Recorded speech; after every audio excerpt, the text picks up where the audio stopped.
Welcome to my channel. I'm Miyu. I am a coach who specializes in women's emotional wellness. This channel is all about helping you fall in love with yourself and your life so you can wake up in the morning excited and energized. Notice the beautiful things that your life offers and attract what you desire, and go to sleep at night happy and peaceful. In each video, I answer one question I receive from people and occasionally share some content that I think might be helpful. So with that out of the way, let's get into today's video. Okay, so the question that I'm answering today is, I've been taking medication for anxiety. I think it's helping, but many of my friends are against it and tell me to stop. What are your thoughts? Okay, so this is a question I get all the time, and here's what I always say. I believe that there are people who should take medication for mental health. That depends on the person, but if you suffer from severe depression, anxiety, or some type of mental disorders due to chemical imbalance that interferes with your ability to function in your day-to-day life, I think it might be a good idea to think about taking medication as one of your treatment options. However, I've seen many people who take anxiety medication without really looking into the root causes. So some of the common root causes are certain personality traits like shyness and feeling uncomfortable with unfamiliar people or situations, and emotional trauma and stress buildup. And the truth is, many of these root causes can be treated without medication. So let me share a story about one of my clients. When she came to me, she was suffering from anxiety. It was pretty bad that her anxiety often took over her mind and interfered with her ability to function.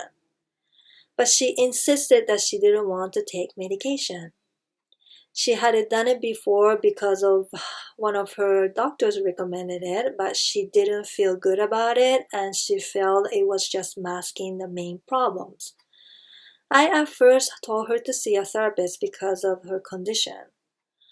The big difference between coaches and therapists is that coaches are for people who can function in their daily lives and want to improve their quality of their lives, whereas the therapists are for people who have a hard time functioning and doing a basic task.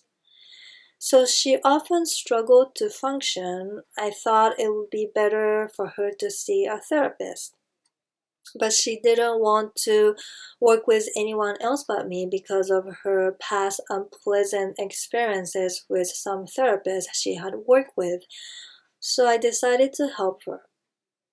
When we started working together, I noticed she had many traumatic memories and unprocessed and suppressed emotions that were causing her anxiety. She was so used to suppressing her feelings and emotions that they were about to explode like a pot of boiling water with a lid on. So I helped her process her traumatic memories and heal emotional wounds. I'll be lying if I said it was easy, meaning she had to be open-minded, trust the process, dig deep in her feelings and emotions, face fear and discomfort, and learn a new way to live her life. But it was worth it because she is now in a much better place. Of course, her life is not 100% worry-free, and she sometimes worries. But the huge difference is that her anxiety doesn't take over her life anymore. She can now focus on the good and happiness instead of the bad and negativities. So the point of me sharing her story is that number one, it's possible to overcome anxiety. Number two, you need to look into the root causes of your anxiety if you want to be free from it. So if you've never worked with a coach or therapist, I highly recommend it. You could still take medication while you work with them, but you cannot rely only on medication It might mask your symptoms but not heal the root causes, so you will never be free from your anxiety. It's like covering your wound with a band-aid without treating it. So to answer the question, since you're already taking the medication and you think it's helping, I don't think you need to stop it just because your friends are against it.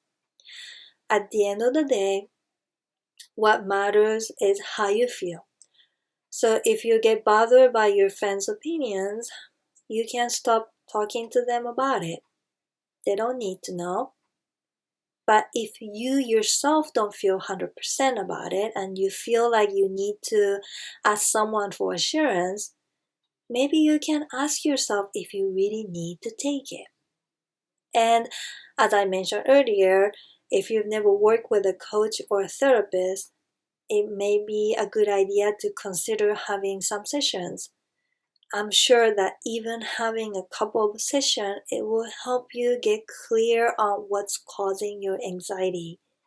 And once you have a clarity, it will be much easier for you to decide whether you want to keep taking the medication or not.